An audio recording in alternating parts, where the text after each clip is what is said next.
احلى واجمل ليمون سريع هتعمليه، هتاكلي منه خلال الاسبوع. ليمون تحفه. بصي مش قادره اقول لك، ولا هتجيبي في نظافته ولا حلاوته ولا جماله.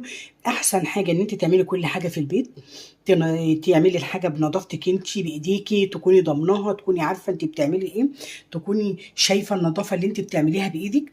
احلى واجمل شويه ليمون هتاكليهم في حياتك. انا طبعا ما لحقتش الزيتون، انما الليمون تحفة تحفة تحفة. والمخللات السريعة يا جماعة مفيش أحسن منها ولا أنضف منها ولا أسهل منها.